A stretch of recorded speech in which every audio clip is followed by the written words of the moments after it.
YouTube, another haircut, another video, another banger. Hit that like button right now if you are watching at this moment, and comment something down below if you think I'm finna transform this whole haircut. Okay, so right now we do have a female waver. She lives in Detroit, which is where I'm still cutting at. Well, I'm back home now. I'm just still putting on the videos from Detroit. So I appreciate her for coming down to come and get a cut for me while I was out there. She said she watches the videos. Her and her wife watches the videos. So shout out to y'all, man. I know I told you it was gonna be weird watching yourself on camera, but yeah. So right now we have two main focuses right now on this canvas. We are going to try to take care of this waver's hair and to make these thin edges appear darker than they are, or to at least try to revive them and make them look thicker than they are. So it's two goals. It's just to make this cut look overall better than she did when she came in. And I feel like by the end of the cut, I definitely think we did that. And I'm going to just basically show you guys what I did to get where, how I got the haircut at the end of the video.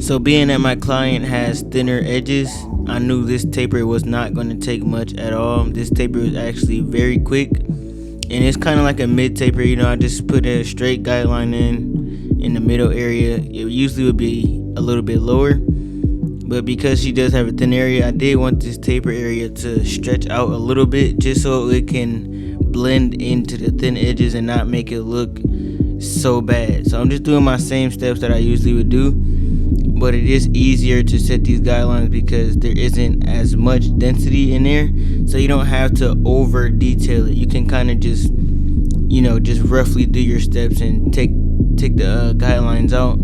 As long as it appears blended, then you won't have to walk your way through the whole process. Okay, that's just kind of wasting time when working on a texture like this. If it blends itself, man, it blends itself. Take advantage of that and move on to the next step, man. Don't stay in one step and waste time because you just got so used to doing the same steps over and over and over again.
Right now I'm just doing a little bit of detail work before we get into the back taper. And in the back taper, her back taper is going to appear higher than it is really because it's super thin back here.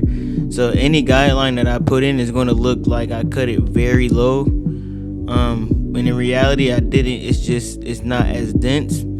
So even though we start off at the regular area that we would on anybody, it is going to appear higher, but it is still going to be blended, and then when we line it up, it's not going to look as bad. So you guys just stay tuned to see how the back taper comes out.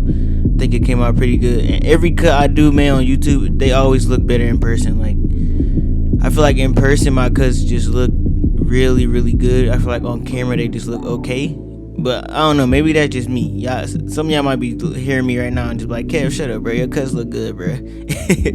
But I don't know, bro. I'm real tough on myself. But you know, this cut definitely still came out clean for sure.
So now that it's time for the lineup process, this is the process where you have to start the resurrection, okay? And what I mean by that is, because her hair is so dense, certain areas you do have to blend a certain way in order for the lineup areas to look a certain way. So as you guys seen, I was just blending that whole area over her ear because I want the side taper to flow to the back without it being a bright taper, then a dark over the area, and then go back to a bright taper in the back. I kind of wanted it to flow. That way when she brushes her hair, there's like no disturbance in the lineup. There's no disturbance in the flow of the hair. And as her hair gets longer, it won't over curl on her ear as early as it would if the barber didn't cut that area down. So as you guys can see, now that I've lined it up, the side taper flows freely to the back. Like it just looks like an overall cleaner cut. You guys definitely do this on everybody, but for the people that have less dense hair, it might take a little bit different steps, a little higher guards, just for it to blend a certain way. But as you can see, what I did, I just played around with the 2 guard and the 1 guard, got it real down to the even length that I was looking for, and it's blended, it's flowing, and you just gotta do what you gotta do. I'm gonna do the same thing on this side and line it up, and we're gonna move our way to the front lineup.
So now it's time for the front lineup, and as you guys seen her thin edges, we are basically going to fix that, okay? Now I do not know if she cuts her own hair or if she goes to another barber, okay? But you can tell, well, I can tell with my barber's eye, whoever is cutting her lineup is just, scared to cut the area that needs to be cut. Now I do understand that there is some thinner areas that she wants left alone.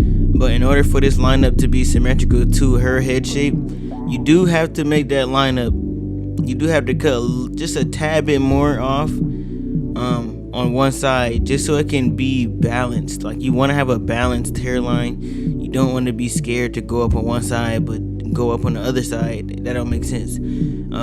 So you guys, don't be afraid to cut off some more hair. Like don't go unnecessarily push back to make a lineup straight.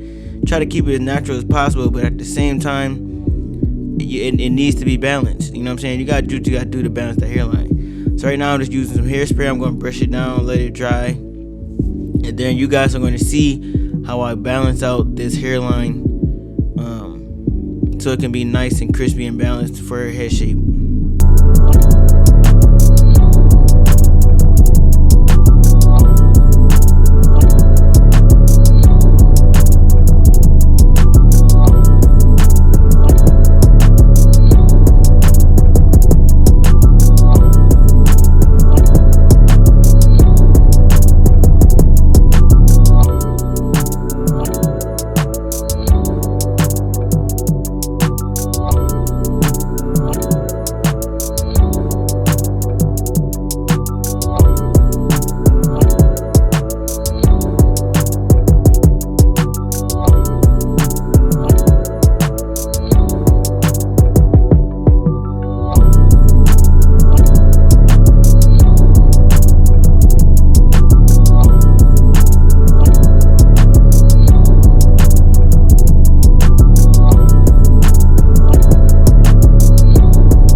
is already naturally crispy, but being that she was very excited for me to cut her hair and she watches the videos, it only made sense to give her enhancements. I don't even remember if she asked me for enhancements.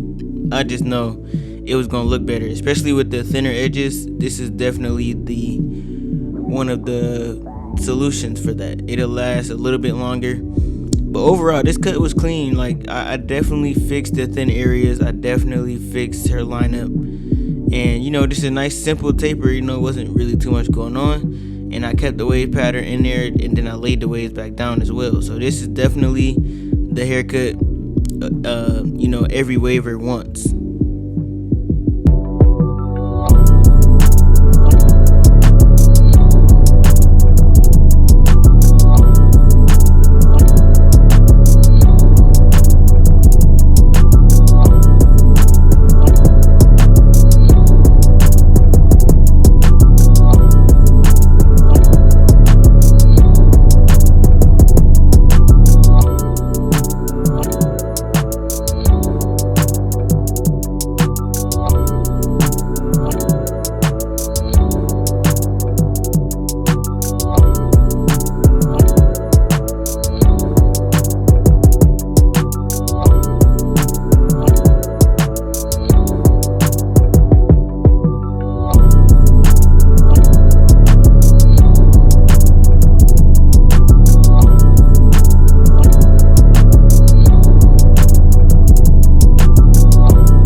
As always, you guys definitely want to finish off every waver cut with a freehand trim. This just makes the overall haircut appear to look way better than it actually is. And as a waver, we just want our hair laid. So do what you gotta do, bro. Lay our hair down.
This here I know. I did tell her it was free. She's still trying to. Didn't I tell you it was free? Yeah. They gonna think I was capping. I posted on my story the free cut. You see it? It's a nice cut. I don't know how much it is. Get you some lunch. Alright. I told her no so many times. She was like, "You take Cashapp?" I said no. Still insisted that I take some. Alright, so. My God. Alright, What y'all. you think about the cut first? Awesome. The best. What you get, Kev? Nice. And she watched the videos. All the time. So it's gonna be weird seeing yourself on video. That's gonna be Man, ain't it? Another kid. Alright, Can't wait to see it. weird.